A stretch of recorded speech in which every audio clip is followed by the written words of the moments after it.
Do you think that's better? Instead of you sharing and not seeing you, I'd rather see you at the beginning and then you can start sharing, no? What do you think? Can you hear me? Está mute. Ah, you're muted. Yeah, I'm on mute because I'm in the airport lounge. Yeah, as you wish. Yeah. I'm surprised that it doesn't show both though when I share my screen. And you light up your screen so you can be a little bit more like your face. This is the best I have. I'm really sorry. Yeah. I'm in a. Don't worry. It's a little fake. Yeah, we're gonna start in. Déjame preguntar. Let me ask. Le pregunto. I got it. Yeah.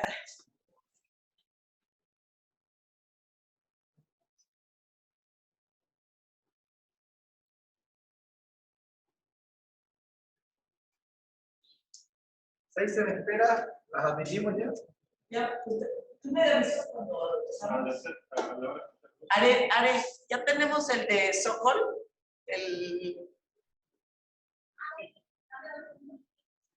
¿Alguien me dice un poquito a qué hora empezamos? Porque no sé si ya empezamos o no empezamos. Mejor porque ya son las 6:06. Para no atrasarse de la hora tanto.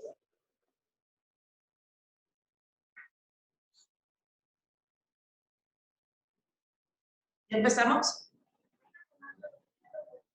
Un minuto. Te van a enviar el documento. Ok.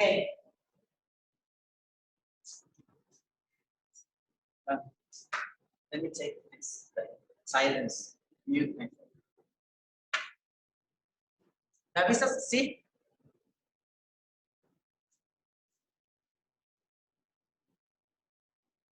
¿Tiene abierto el WhatsApp? ¿Perdón? ¿Tiene abierto el WhatsApp? Sí, yo. No, bueno, aquí. Está el texto para que lo puedas leer desde ahí, el otro impreso. Okay. ¿Vale? Listo, ahí estamos. Bueno, eso lo leo en el celular. Ustedes me dicen cuándo. 3, 2, 1. Muy buenas noches a todas las personas que nos acompañan en Zoom y a las personas que están hoy presentes. El día de hoy tenemos un evento mucho más enfocado y que nace del lanzamiento del programa de regulación y competencia de mercados digitales que llevamos a cabo el día de ayer dentro de Liga Tecla. Hoy vamos a hablar sobre comercio electrónico y retail y cómo el marketing digital tiene un efecto en generar un mayor desarrollo en la economía. Tenemos invitados aquí de manera presencial a Daniel Sokol y en línea a Stephen Anderson. Stephen, yo sé, I know that you have to go because you're in an airport, you're going to take a flight now, so I'm going to just introduce you and you can start sharing so you can be, you can aprovechar mayor el tiempo, ¿no? Professor Anderson is a quantitative researcher who studies management and policy questions at the intersection of marketing and development economics.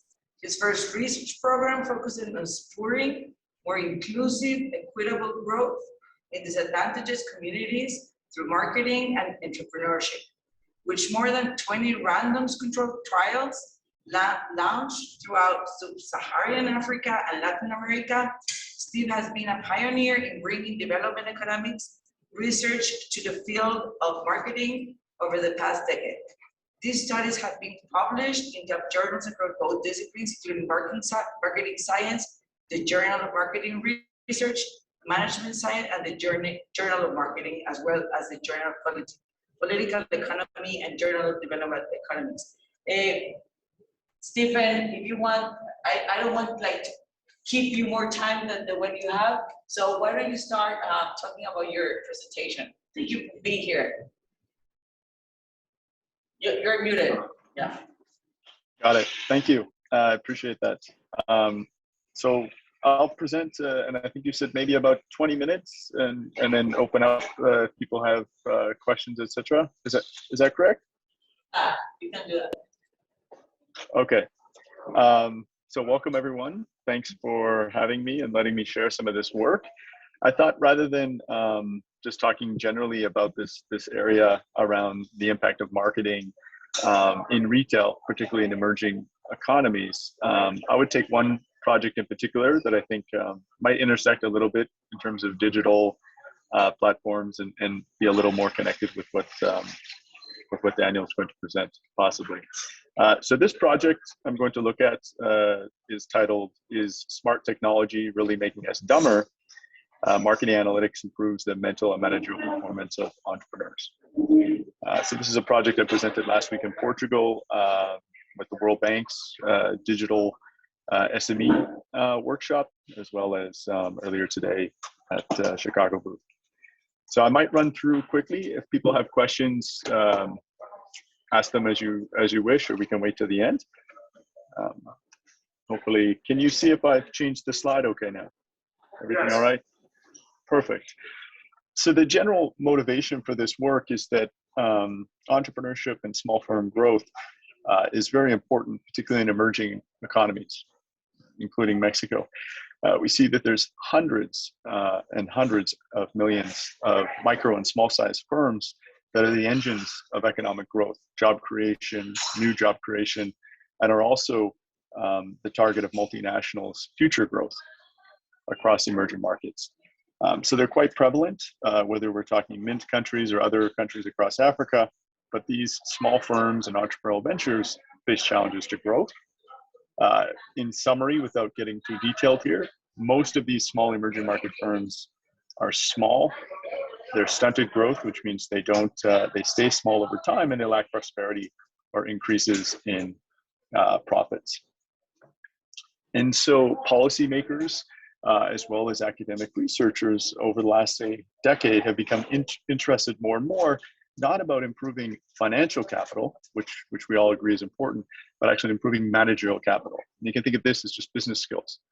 And many different kinds of traditional interventions over the past decade have been explored, from looking at, in business contexts, improving networking, improving training, improving consulting, improving access to mentoring. I myself have worked in this space and looked at different marketing interventions across training, consulting, and mentoring, and how this helps to improve business or management practices and productivity. That's in the traditional space.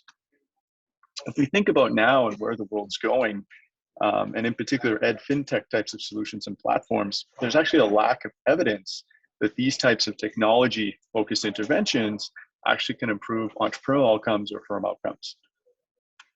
And so with that, this is where I'm going to focus for this one particular paper or project.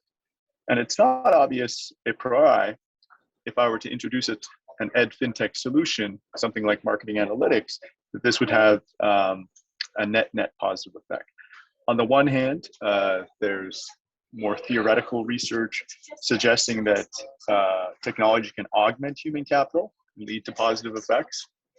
And in the area of marketing analytics, we see different research on that's more case studies or survey-based research suggesting there could be a positive effect of these types of ed fintech solutions on firm growth. On the other hand, we also see from behavioral research the effect could go the other way and be negative. This could be due to the entrepreneur or manager not being able to act, or they get influenced by confirmation bias or analysis paralysis, right? Too much information and they make poor decisions. In addition, a recent paper has found that even just the sheer presence of having your mobile, your smartphone, a piece of smart technology or an app on your phone, just having in the same room can lower your attention, let alone actually reduces your cognitive capacity, right? Your mental ability to perform. And so what we see is that it's not obvious from the beginning that introducing something in this ed fintech space, like a marketing analytics solution, would just always lead to positive outcomes. And so we need empirical research that's going to study this. And that's the setup for this particular. Can I just ask a quick question, just clarify? Mm-hmm. Entrepreneurship has many definitions. For your purposes, how do we define what an entrepreneurial venture is? Because that, I think, get to some of the value of ed tech as an intervention tool?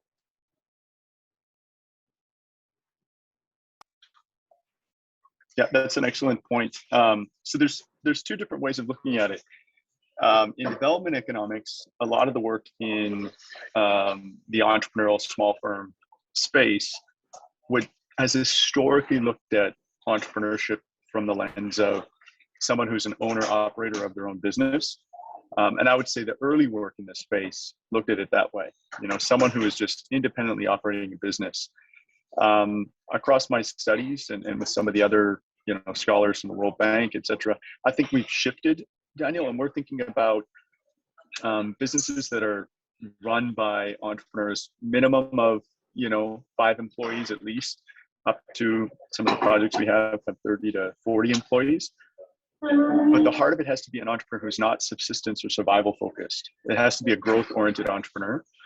I won't have time to in this project, but across this project's in Rwanda, but the ones that we completed in Mexico and are ongoing in Guadalajara, Mexico City, we specifically screen at the front end of the studies to make sure we have growth-oriented entrepreneurs running firms with a trajectory to grow. Similarly in Peru, but that has not always been the case in this space, and I think it's shifting now. These might not be your typical Silicon Valley startups, although in Peru, I think they are. We're dealing with 200 of the most innovative R&D driven firms in the country. So I'm not sure if that clarifies, but we are trying to move beyond subsistence entrepreneurs and into growth-oriented entrepreneurs.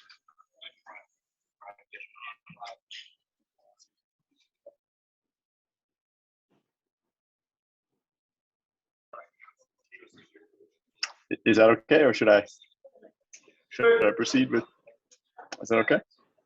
All right. Can I ask another question? Because you talked about like micro, small, medium enterprises.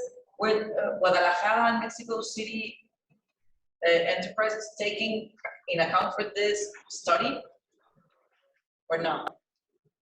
For this research? Study, yeah, I'm presenting something that's very new. This is the first study I've done with like an ed fintech type of solution. So I thought it was the most novel. This one's in Rwanda.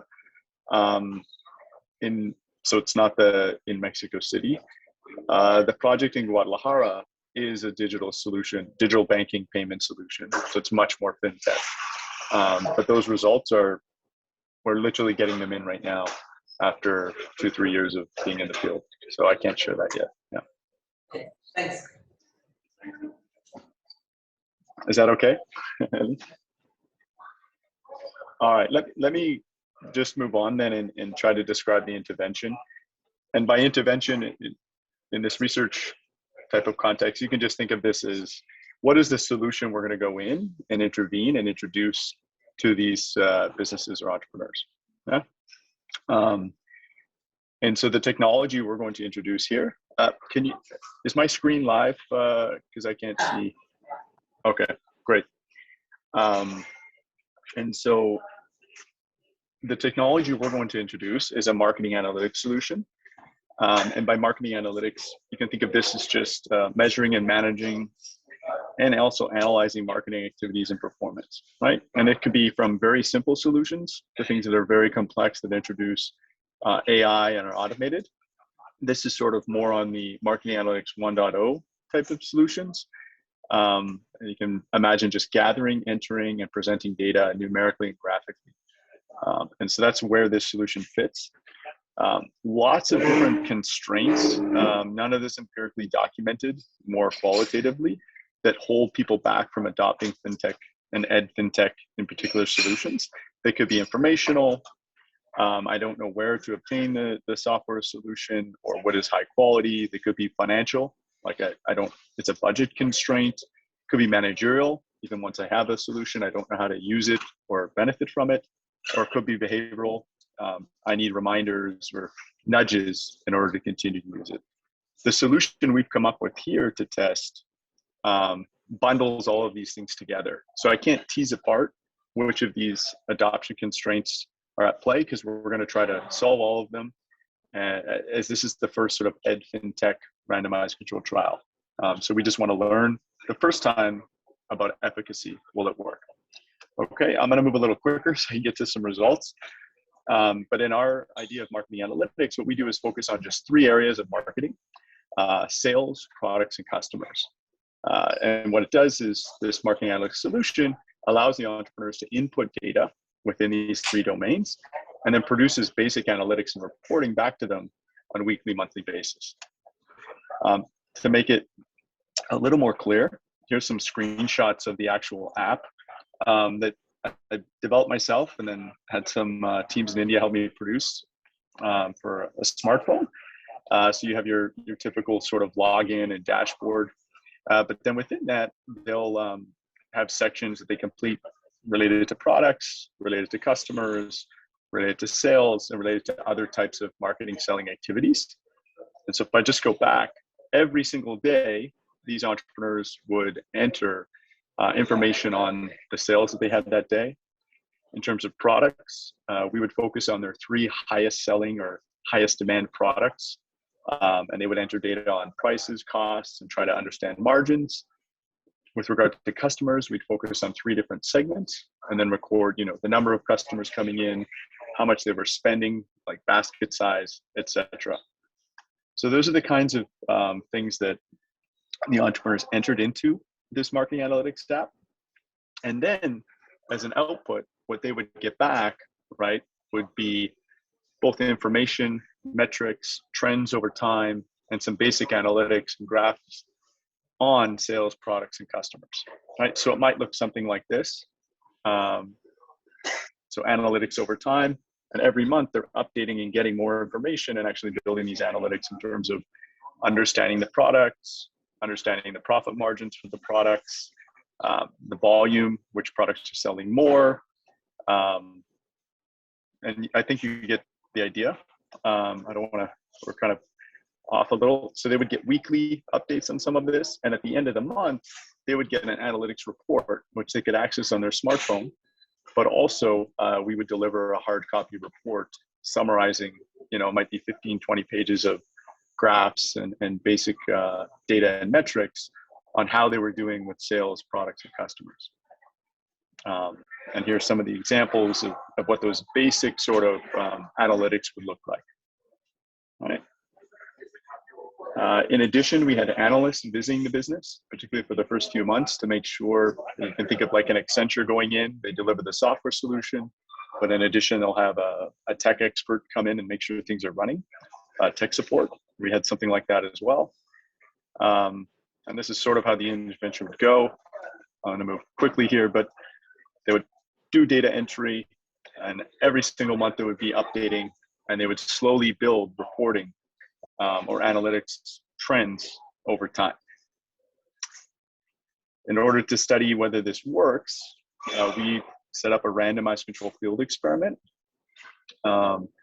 Identification, this is just a fancy word for can I causally determine whether there's an effect of this marketing analytics solution on firm growth. And so what we do is run a randomized control field experiment. You can think about this as like a randomized control trial, like a drug trial for medicine, but instead of giving some entrepreneurs a pill or a health solution, we're giving them an analytics or an ed fintech solution. Okay, these were in Rwanda. So the idea of retail, we really wanted to make sure these were B2C. So roughly 70% of the firms were in retail or services. Some B2B still slipped in, but 96% were in the B2C space. And what we did was we took this sample of 550 firms and we randomly assigned them, right? So like a lottery, where 250 were in a treatment group. They got access to the marketing analytics solution. We gave them a smartphone. We gave them data plans with internet access. And the analysts also came in and worked with them over the 6 months. We had a placebo group that only received a smartphone and access to data. And then we had a control group that didn't receive access to anything during the study period. And we collected data before they were ever exposed to an intervention and after. This is the study timeline, took place over multiple years. I'm going to move quickly. Here's the basic idea of our study design.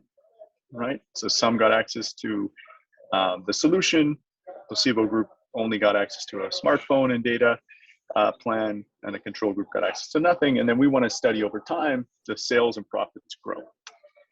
I'm going to skip these checks, but it's basically saying that our study design was robust, our intervention was really high quality and strong, and that gives us some confidence in the results we see. So really quickly, we have 3 key results, and this is the first time that we've ever seen empirical evidence on this. And the 3 results are, we see an increase in firm sales and profit growth due to, or causally identified by, marketing analytics. In addition, what we think is most exciting is that the entrepreneurs actually improve their mental capacity or abilities, as well as their managerial abilities. All right, so it's not just that a analytic solution improves the business, the actual manager interacting with this technology also improves. And that's probably the key insight that we've never seen in literature before. So on firm growth, what we see is that the businesses, the treatment effect for the firms that are using, or the entrepreneurs using the marketing analytics solution, their sales go up relative to the control group over time. Their profits go up relative to the control group. And if we look over time at just one of the metrics on monthly profits, right, it looks something like this, right? So we're comparing a treatment group against a control group over time, and we're seeing that in the period after they receive the marketing analytics solution, their profits are going up while the control group is not. Okay, and that's essentially our treatment effect. What does it mean? It's roughly what we're seeing, a 36% increase in monthly sales for these firms, and about a 29% increase on average in monthly profits. And some other econometric things we do to rule out multiple hypothesis testing, I'll skip that. But overall, we're seeing growth, right? And this is a CDF just showing that we're seeing these growth effects across the distribution of firms. It's not just a few outliers or really good entrepreneurs who are driving these effects. We're seeing it over everyone. I'll skip that, but the coolest part, last piece of evidence I would want to show you, right, is how did these changes happen? How does marketing analytics turn into, higher or greater firm sales and profits? And what we see is the mental performance of the entrepreneurs, which we're able to isolate with this kind of a study, increases, right? And this hasn't been shown before, and we think this is super cool. And so what we do is, 6 months after they start using the marketing analytics solution or have been using it, we go out and do psychological and ability tests, almost like a lab in the field, of all the entrepreneurs, those in the treatment group, the placebo group, the control group. And what we see, this is a very famous test, the cognitive reflection test from MIT. And what we see is that on something like the cognitive reflection test, logic and reasoning, something like digit span test, the ability to memorize, Raven's test, another logic test, or financial literacy tests, right? As well as orientation towards math, orientation towards data. What we see over time is this huge treatment effect where entrepreneurs who for months and months and months have been using marketing analytics or this Ed FinTech solution actually have higher aptitude, reasoning, memory, logic, their ability to do calculations, right? In the neighborhood, some of these effects are 33 to 50% improvements in sort of mental performance relative to the control. I think that's the headline story of this particular study. And I'll skip some of the other stuff. We also see a spillover to managerial performance on things we don't even teach them. They just become better managers and implement more sophisticated business techniques.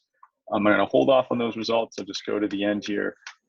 And some people want to see a cost-benefit analysis.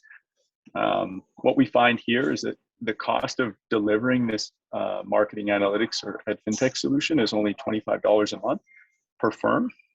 On average, they're gaining about $35 per month. And so if you could imagine, and that cost would obviously go down if we scale this because of these types of digital platforms that are much more scalable than the traditional programs and training we've seen previously. We're seeing a net benefit, right? Without even scaling this up of $10 per firm. Yeah. So just imagine the power of these types of ed fintech solutions or huge platforms if you can scale them up. Right, the potential impact you can have across an economy. And that's it. These are our key findings. This particular type of ed fintech solution, marketing analytics, improves firm growth. The effect is non-zero positive, and we think it's about roughly a medium-sized effect given the literature. But the coolest finding is that at the individual entrepreneur level, we're finding the first evidence ever that we can improve mental aptitude or performance. And that's it. I'm happy to answer questions. I'll go on mute for now. Thank you. Do you have any questions? I do, so. Because I do. Yeah, so Steve, I have some questions. In many ways, the first part of the paper reminds me on the US side, why small businesses use Square, which also provides marketing analytics. The second part, though, is the really, really interesting part about the mental aptitude, and you've combined these two things together. I think that's really cool. But how much of this is actually the marketing analytics versus how much of this is the quality of the user interface, the design function of the marketing analytics? Is it the analytics that is driving this change in management, or is it the delivery?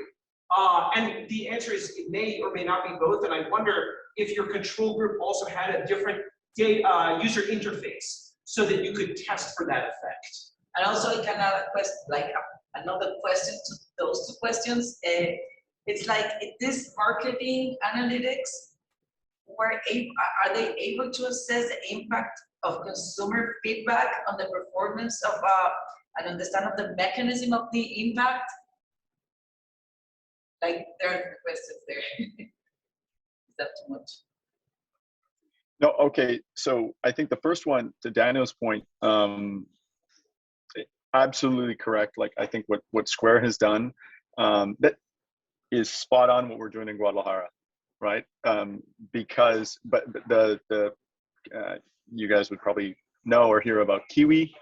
That's, you know, one of the e-payment solutions, and that's who our partner is in Mexico. But yeah, exactly, because you're not just providing the payment solution. In that case, the entrepreneur, or at least those we're working with, are also able to access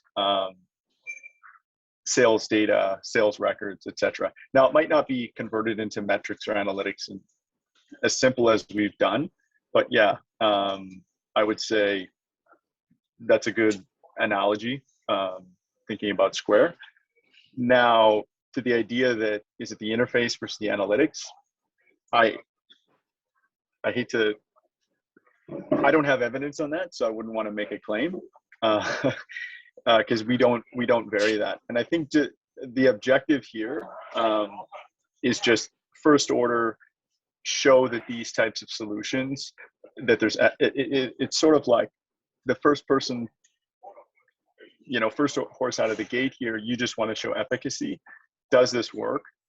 And I hope what will happen both in our studies and other people's studies is we vary some of those things you mentioned, right? The user interface itself absolutely probably matters.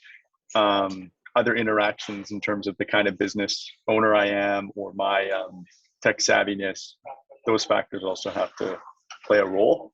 I don't vary it, and so I wouldn't want to offer conjecture on it. But my gut says yes, of course it matters.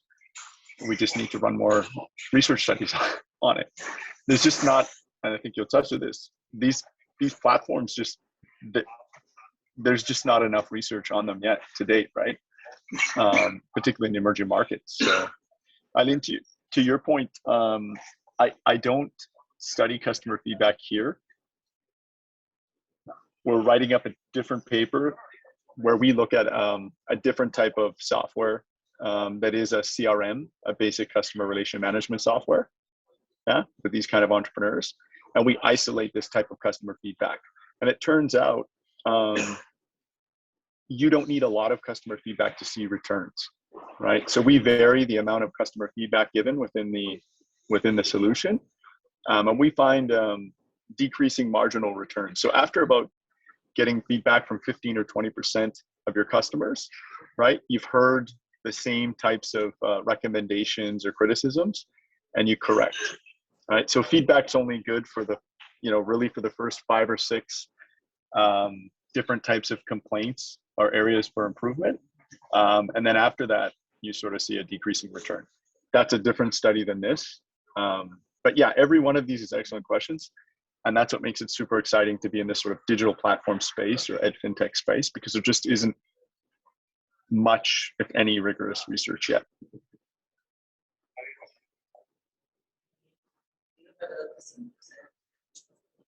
Go ahead. In this research, were you able to differentiate, or were you able to see the, not like, was, I don't know how to ask this because it's a little bit like, differentiate the use of marketing analytics within the micro, small, and medium, how digital inclusion impact, because I don't know, I'm thinking about Mexico, I don't know about Rwanda, but I don't know if micro enterprises, like entrepreneurs in Rwanda are the same like in Mexico, because when I think of micro in Mexico, I don't see that digital inclusion. So how can you put these micro enterprises in, get them on board when there's like a really big gap in digital inclusion? Yeah, I think that's one advantage to doing research in these contexts, is that if the starting threshold is really low, then when you introduce these kind of solutions, you can really move the needle. From my own personal experience, I don't see that much of a difference between the kind of micro small firms I might deal with, say in Kenya, Uganda, Rwanda, versus those that I'm dealing with in Colombia, El Salvador, Mexico, right? Even if these are smaller retailers that just have a couple employees, they still have smartphones. And I think that's the cool thing now, is that a smartphone on its own, now you might need to augment with or support with some access to data. But most of the smartphones I see whenever I walk into even small retail shops, informal shops in Mexico City or across Mexico, almost everyone has a smartphone with a data plan, right? And then that is a place that we can intervene with these sort of solutions.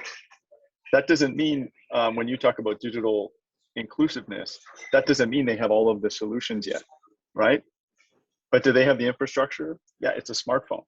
We can go in now and start thinking about different types of solutions. Adoption constraints are still going to be there, and that's what we have to address, right? And that could be budgetary, it could be time. There's many reasons that adoption might not be there. I don't think it's lack of smartphones. Yeah, and so if you want to increase digital inclusion, I think we need to go in and do research on adoption and usage and what are other drivers. And I'm doing some of that research. I think MasterCard Center for Inclusive Growth, which is a lot of research across Latin America, is also, funding more projects in that space. I think we have some questions online. Do you think that those mental performance increases would be seen? But let me. Do you think that those increases would be seen? Was the experiment done in a more developed country? Would be seen in a more developed country? In other words, would you see those effects with a better tech-educated population?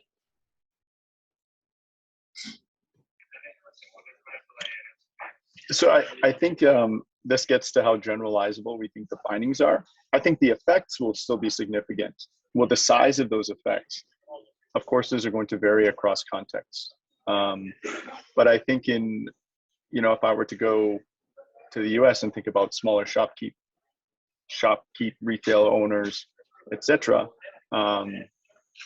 if starting education, human capital aptitude levels were lower, then I do think that, working with numbers on a daily basis and thinking about and doing basic math and metrics and interpreting analytics is going to move the needle. It might not move the needle as much, but I think it will. The nice thing about Rwanda is it's trying to be the Silicon Valley of Africa. So that openness to technology and these kind of solutions is high. So.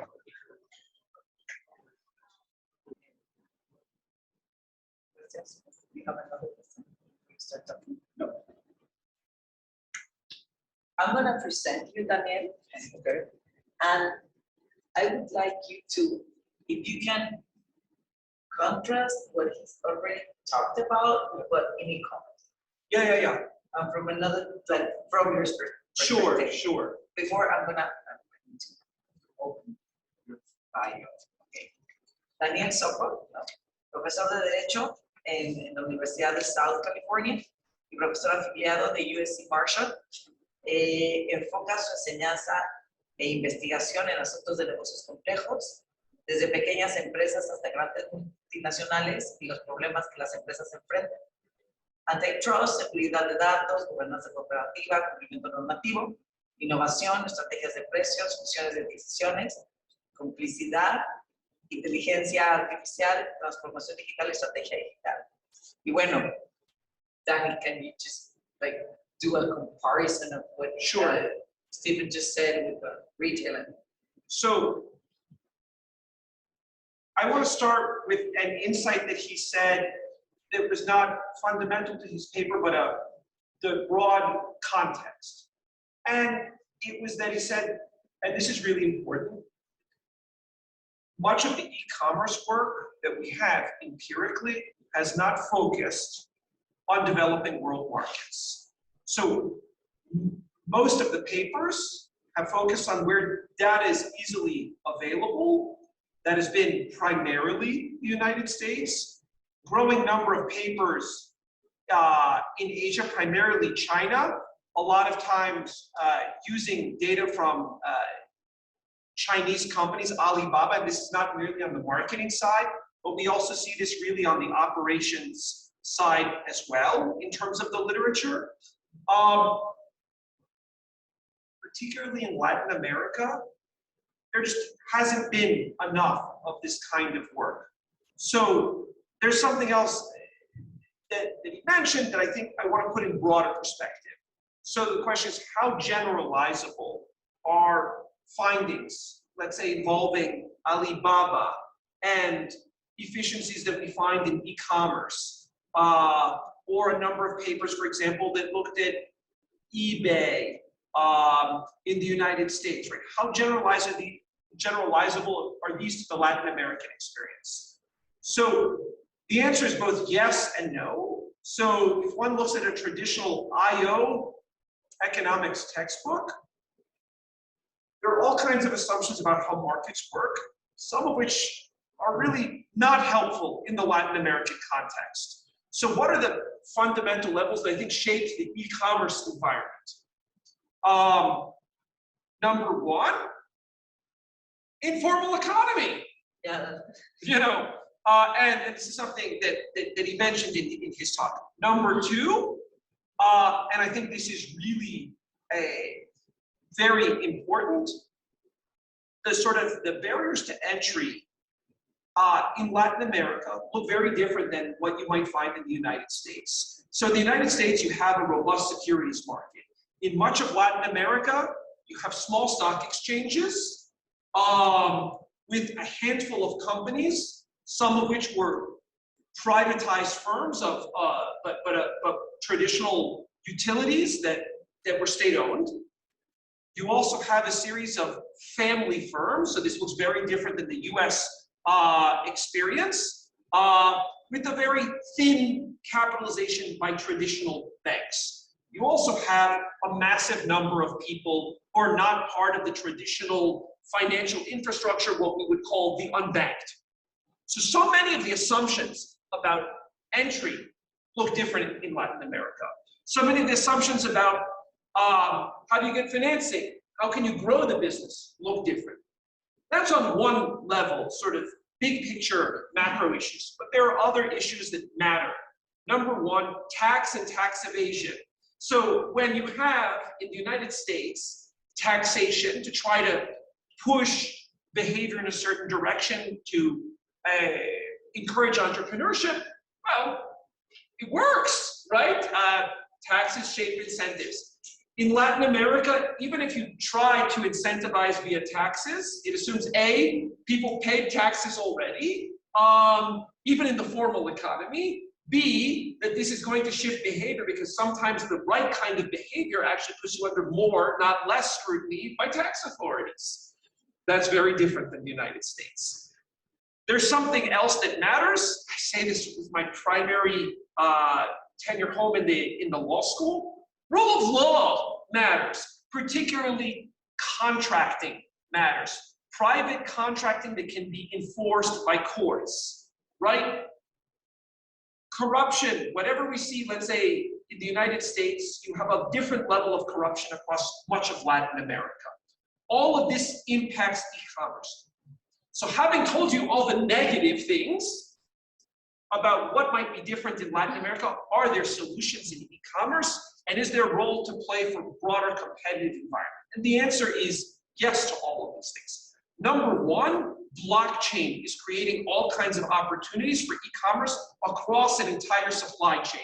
And here, for example, the World Bank has been experimenting using blockchain, for example, in Haiti, to get small farmers to market, both internal to Haiti and through export, where the contracting is done through blockchain, so you don't have to worry about inefficient Haitian courts that are prone to corruption, all kinds of inefficiencies in terms of bureaucratic timing, etc.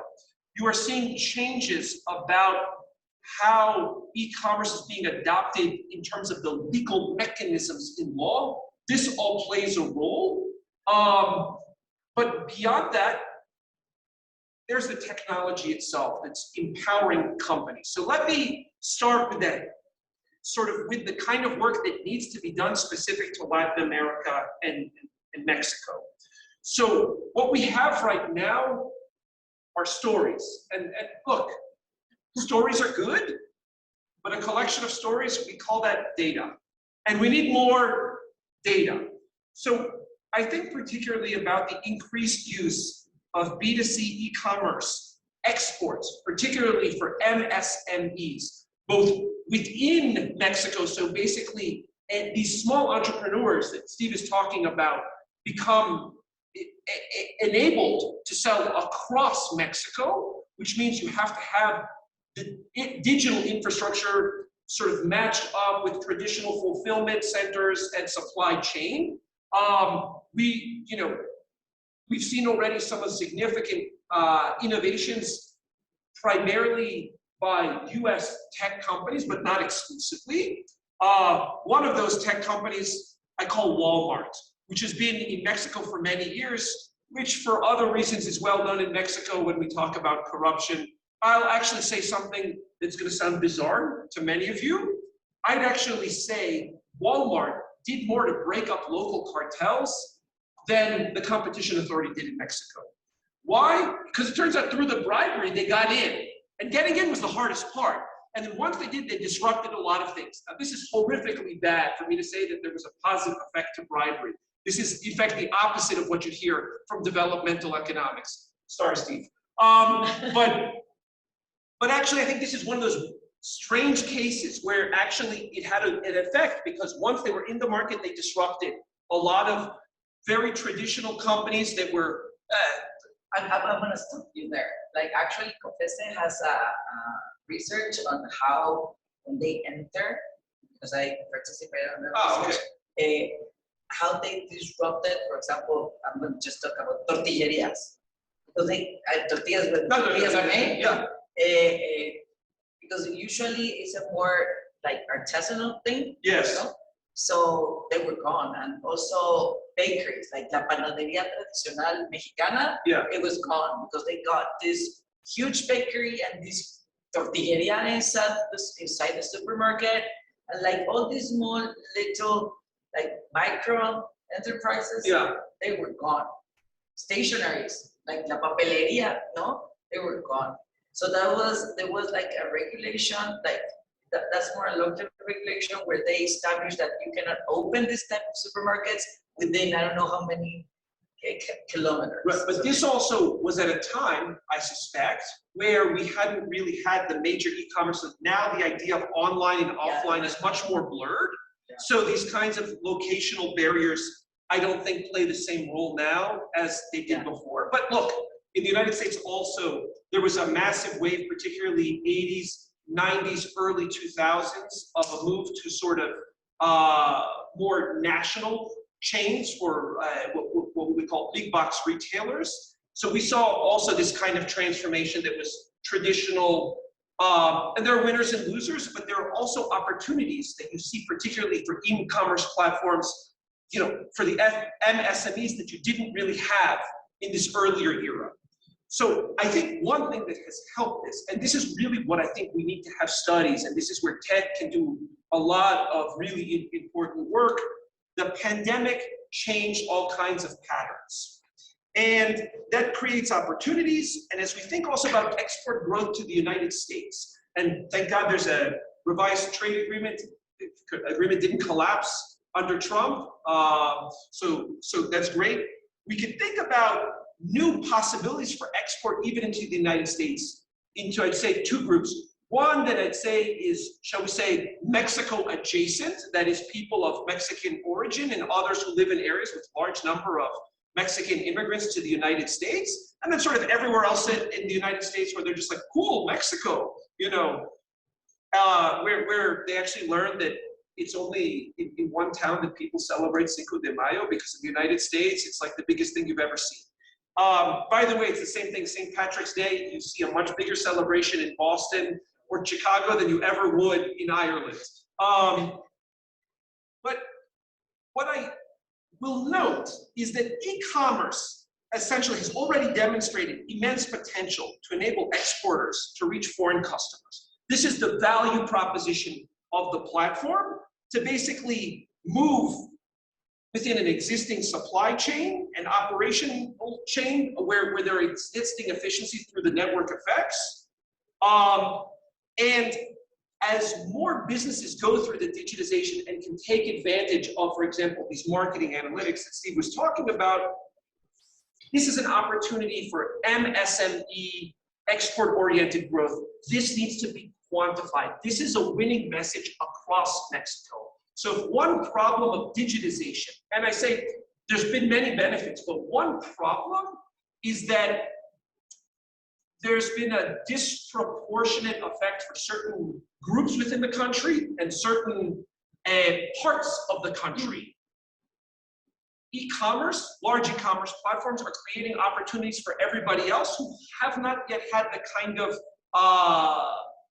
inclusion financially in e-commerce that we had seen before. So this is a real opportunity, not just for growth, but I think for equitable growth. But there, are you talking about digital inclusion or financial inclusion? So right, it's the digitization that is creating the opportunity for economic activity, you know, for small, micro and small, medium enterprises. So you're talking more, not about the digital, like the marketplace, but the mechanismos de pago which support technology. No, actually, I was thinking about the marketplace, but you're absolutely right. I'm also thinking about fintech and all those parts of the ecosystem structure as well.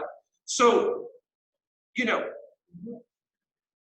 one thing that you have is, for a number of the digital platforms, you have a number of these isolated success stories that we hear in small towns, let alone in sort of the medium-sized cities. So it turns out there's more than just what's going on in Guadalajara and Ciudad de Mexico and you know, Monterrey, but you actually see in the small towns all kinds of opportunities. We have some case studies. Steve was absolutely right. We see case studies.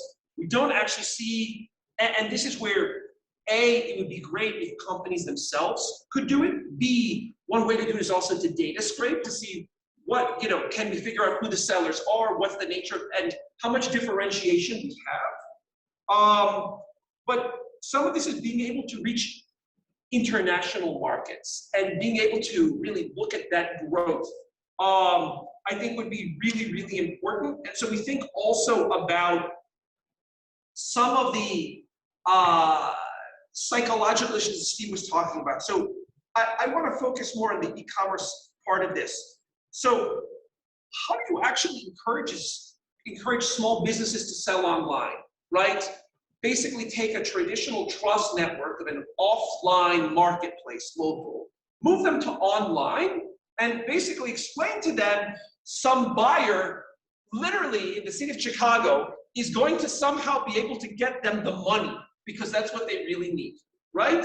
So we need to, A, create trust in platforms, which we've been doing for 20 years in United States and Europe. In some types of platforms like e-commerce, it's a very new experience. And do the mechanisms of gaining trust work in a very traditional trust-based society? So this is something that we have to think about. Part of it is, by the way, you have to simplify the export, port registration, and all kinds of other compliance. So law may be helpful when there's some kind of breach, but oh my God, so many laws and regulations are in fact not helpful. And so there has to be some kind of simplification, particularly for MSMEs. And to a certain extent, how do you create and better establish partnerships between MSMEs and established, industry players to help with this kind of online business growth? Steve points out that, existing platforms can serve this kind of function. And I think that's hugely important. And one thing would be to see how generalizable this is across different parts of e-commerce. But here's where I get back to taxes. Here I say taxes, I want to make sure. Taxes with an A, not tejas with an E. Impuestos. Impuestos, exactly. So there have to basically be tax incentives, I think, to build more storage warehouses on the physical side, but also data centers across Mexico to really help in this digital supply chain so that we can scale up e-commerce platforms. So this gets specific to e-commerce. Now you raised another point, which I think is equally important, which is when I talked about a very thinly capitalized market in Mexico, as with much of the rest of Latin America, it's a small set of banks who deal with a small set of family-owned firms. Most of these firms are hijo de firms, or increasingly hija de firms as well. With significant revenue, largely in that country. Sometimes they're multi-Latinas within sort of Mexico to Central America. Sometimes they're all multi-Latina across Latin America. But it's, where we have disruption is basically getting outside of traditional banks, that we're slow to deal with the unbanked, slow to deal with new products and services. And even if we look at traditional remittances, and digital remittances is another area that really hasn't been well studied. So we have quite a bit of work, for example, in the management literature, looking at remittances and entrepreneurship. So when you give money, what are you giving the money for? Is it for consumption or is it for investment?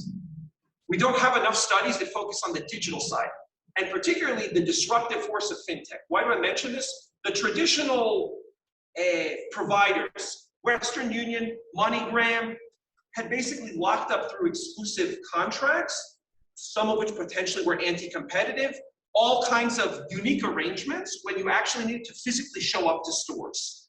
I believe in Mexico, Western Union also had to deal with the post office, which potentially, and again, I don't know, I'd say, would be enough for an investigation to see whether or not there was foreclosure, anti-competitive foreclosure.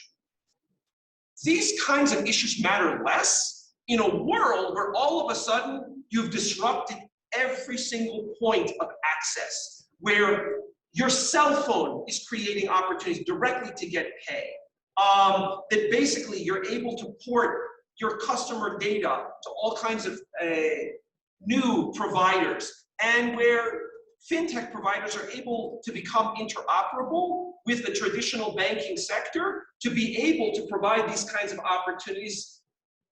All of this requires coordination across multiple government authorities. It requires the financial authority with the competition authority, with frankly privacy, because it turns out some of this is commercially sensitive, but some of it is actually just personally sensitive too.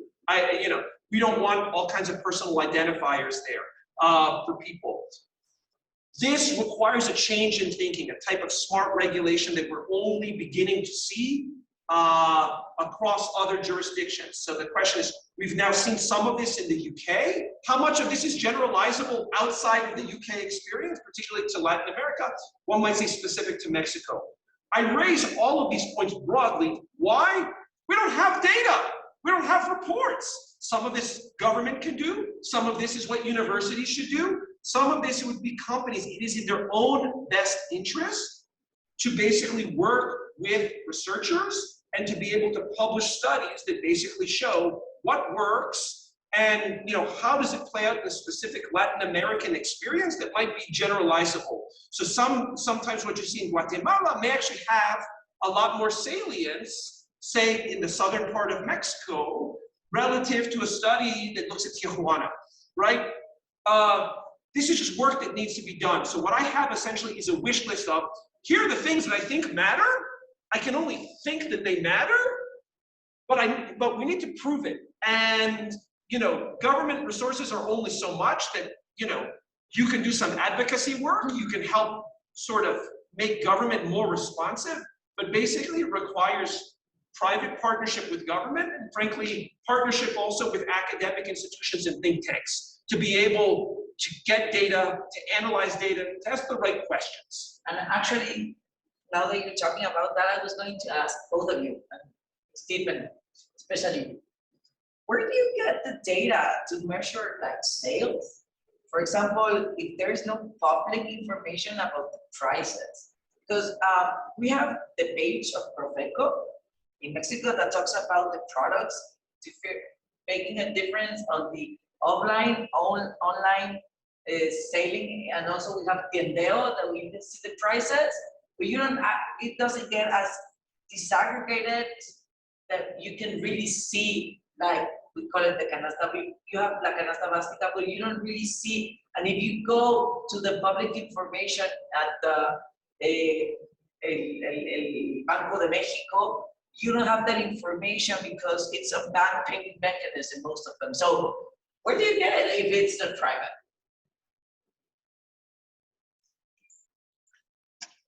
Yeah, so what's difficult as well there is that the firms have to opt in to allowing you permission to even access those data. So for some of the World Bank studies, we're working through the Ministry of Finance, but again, only with anonymized identifiers, and then you're only getting them for a subset of firms. Could we get data on some of these? And it will be sales, it might not be profits. And so it's incomplete data at best. If you can get access through a government ministry, and probably through the World Bank, it helps. So most of the time, that's not a place to go, or it can be difficult. What we do, because we're running these studies with samples that we sort of develop ourselves and track over time, is that one, we get access to data within the firms when we go and audit them, right? So we look at financial statements. We're also, through this app, tracking daily sales. So we have these data at hand ourselves on the back end. So running a study is different from accessing secondary data, which is really difficult to do, I think, across these Latin American countries. From my experience, unless you're working with very large, more medium-sized sort of manufacturing type firms, maybe you can get some of that data through government registries, et cetera. And so I would go to Daniel's other point of like, there's many other data sources, and you can scrape data from all kinds of online platforms, yeah, from social media to e-commerce platforms. There's so many other places you can access data. But we collected primary data collection at the firms doing audits. That's very difficult to do with an entire economy or sector. I agree. And I ask this because we're doing right now our research, and we're scraping data. We're doing that. But you start scraping data from this day to the front, but you cannot go back to see the impact during the pandemic because there was no scraping there. So there's no information because also the surveys in Mexico during 2020, they were stopped, like in duty, we have a survey there, it was only for like 3 months. So how do you, like, because I've been having trouble getting this data because I want to use public data and there's no data, like there's data, but then you find it like every 3 months and then the other one is not like you cannot make una serie, like you cannot do anything like with that data. So that's why I'm asking. I'm a little bit curious. Like, do you want to share your data? I'm just kidding. Once we're done squeezing every Yeah, paper we yeah, can we'll out of get it. it. But the fintech failure paper we're working on, we were collecting data through and running the study throughout the pandemic. So we have this actual mix from a field experiment, well, with also this natural experiment, and we are collecting and have collected data throughout. So I think it's possible, but you have to be creative. Another area that it's really exciting for data with micro small firms, especially if they're using some of the e-commerce type platforms that Daniel's mentioned, is mobile money records, right? I cannot just go and snoop on someone and look at their mobile money records, but if we were to go to a business, right? So let's say, however you want to generate a sample for a study, you can visit them in person, get them.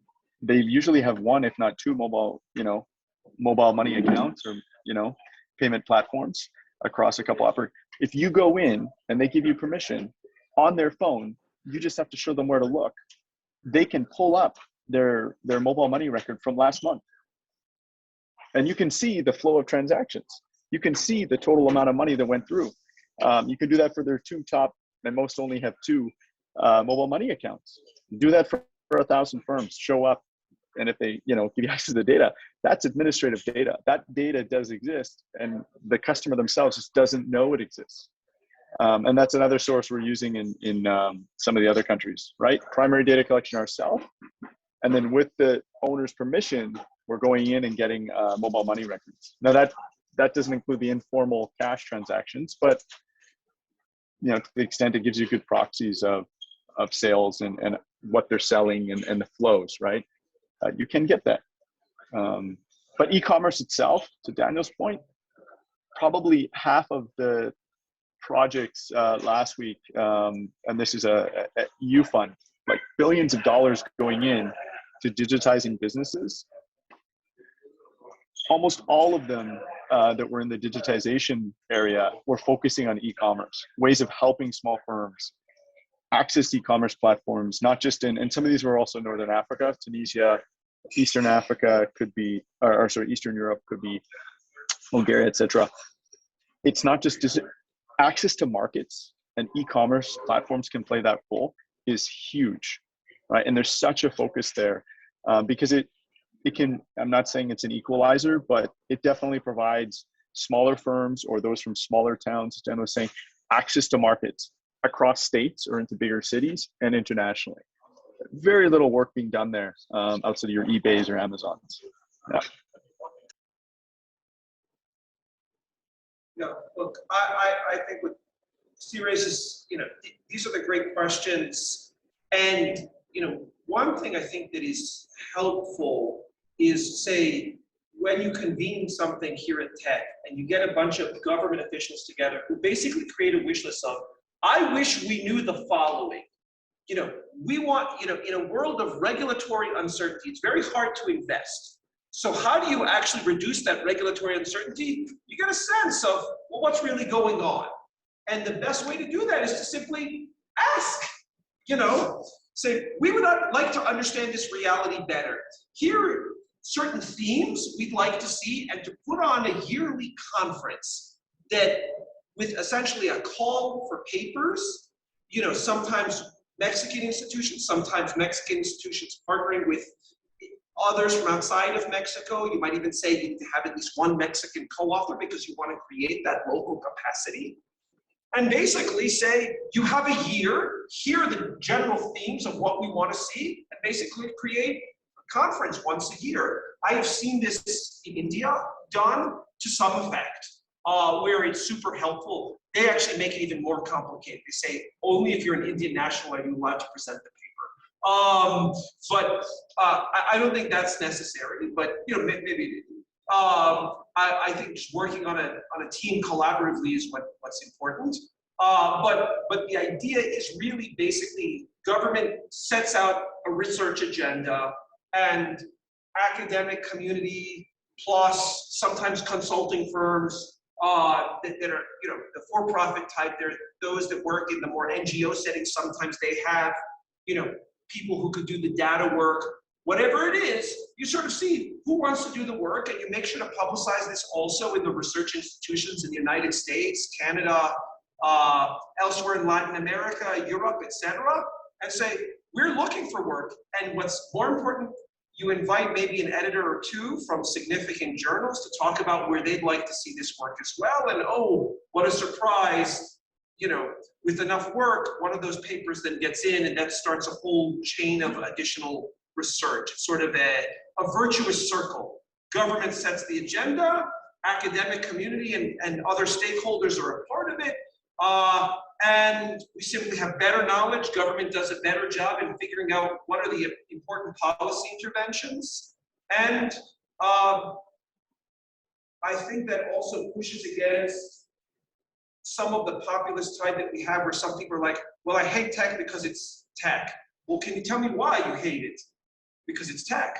And I'm like, okay, you know, like, I hate the fact that the sun sets every night, but I have to live with this. And, you know, it turns out sometimes having darkness is good for certain things, and let me explain to you why. And I think we're kind of in that world of like, we have absolutist type thinking, and the more nuance we get, the more research we get, the better we'll do to basically create not just sustainable prosperity, but I think a more equitable prosperity and growth in Latin America.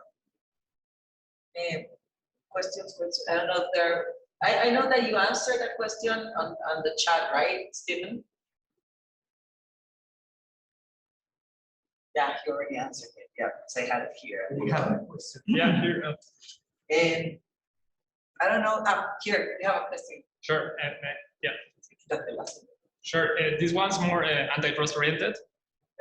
Regarding e-commerce and MSMEs, we can see like the obvious solutions being these big platforms that provide all these solutions, logistics, a warehouse, shipping, even processing the payments, which of course is very convenient, as we see in the study. I mean, even the analytics, so they provide a lot of data that MSMEs don't have, so this is valuable. But on the other hand, the critic might be like, okay, at what point might this become problematic to have these one-stop shops like Mercado Libre or Amazon, that they're keeping all these, well, of course, clients being the MSMEs, of course, and do we have to, or is it like a goal to see them being standalone and leaving these platforms?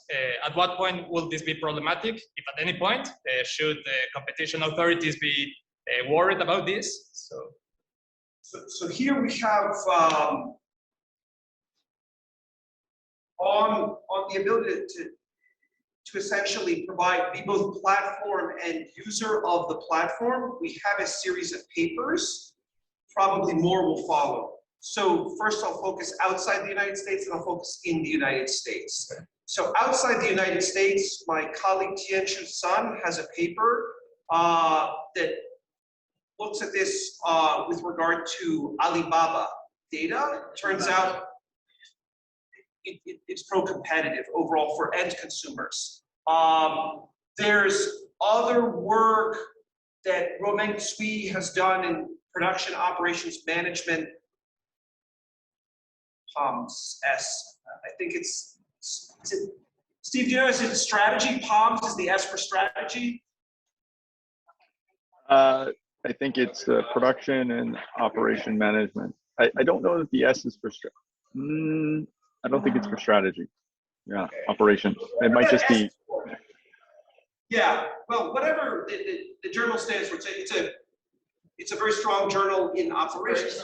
Yeah, it's an operations journal. So she actually sees Alibaba versus Express. I forget what exactly the company, something Express, and actually also finds that the consumers ultimately benefit. There was literally a natural experiment there. In the United States, on the self-preferencing for e-commerce, we have the paper in the Strategic Management Journal by my co-author, Feng Zhu of Harvard Business School. And I could send you a link to that paper. I think it's what called something along the lines of when complementers compete or something like that. And what he finds is that Amazon enters into some third-party seller markets, but those third-party sellers basically shift to where Amazon isn't. And those that successfully do that, you know, they do well, and consumers also benefit. But as with any kind of marketplace, there are going to be winners and losers. So on net, but they only look, I think, at 2 years worth of straight data from Amazon. We know what the static effect is. We do not know what the dynamic effect is. But the self-preferencing e-commerce literature suggests pro-competitive results. In a non-online setting, I can also give you papers about what we call white label goods in supermarkets. So this was very popular basically when Walmart was becoming a national player in the United States in the late 90s, early 2000s. And relative to, say, Europe, the United States has much less in-store goods in supermarkets. So the United States, somewhere between 10 and 20%. In Europe, it's more like 60%.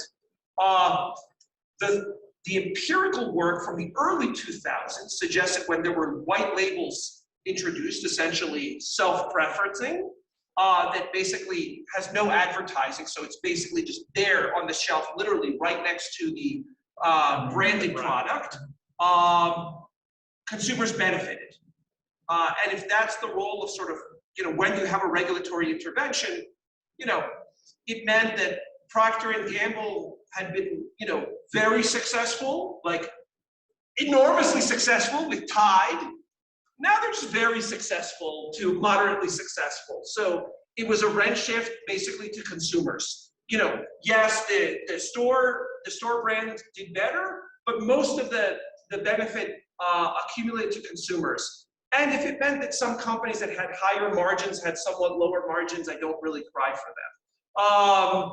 But, you know, so this is the part of the self-preferencing literature that seems to have been overlooked in these very, very impassioned debates. That we have significant pro-competitive results, you know, across many papers, in fact, across fields. Some in marketing, some in traditional industrial organization journals, and some, believe it or not, in strategy and operations.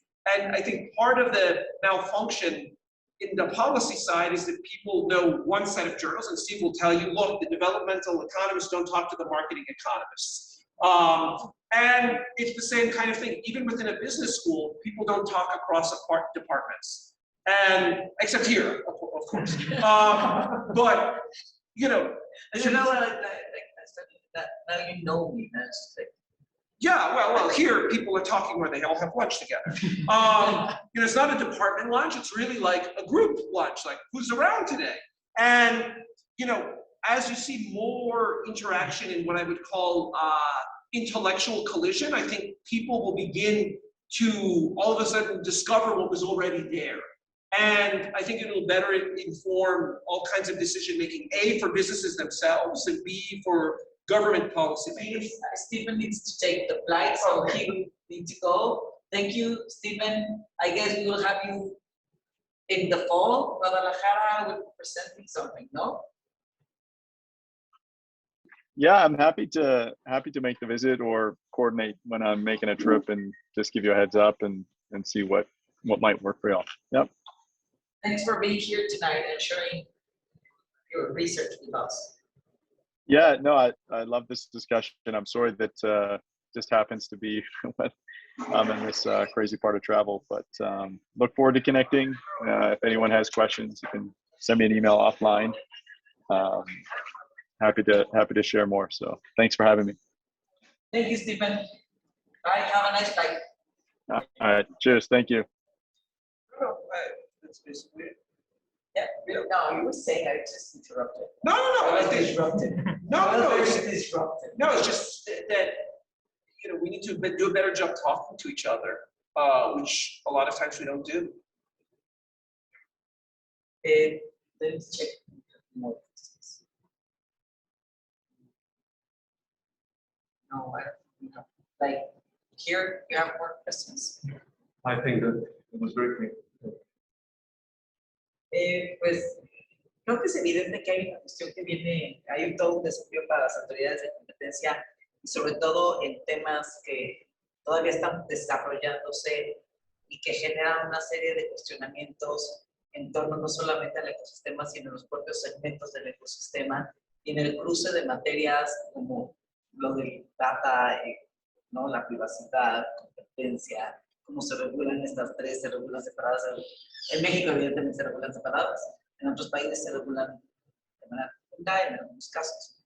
Pero creo que la discusión sigue ahí y parte de esto es dentro del programa que lanzamos el día de ayer en regulación y competencia económica en mercados regulados, en mercados digitales, bueno, pues son mercados regulados.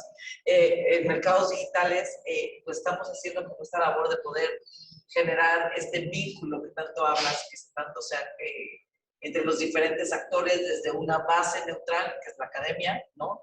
En donde sea un espacio seguro para todos nuestros actores, donde puedan venir y compartir entre ellos y con nosotros, ahora sí que con chat and rules y todo, estas inquietudes que se van planteando, porque sí es necesario poder tener esta comunicación, no solamente con nosotros, entre las propias autoridades, ¿no? Y generar estos espacios de discusión.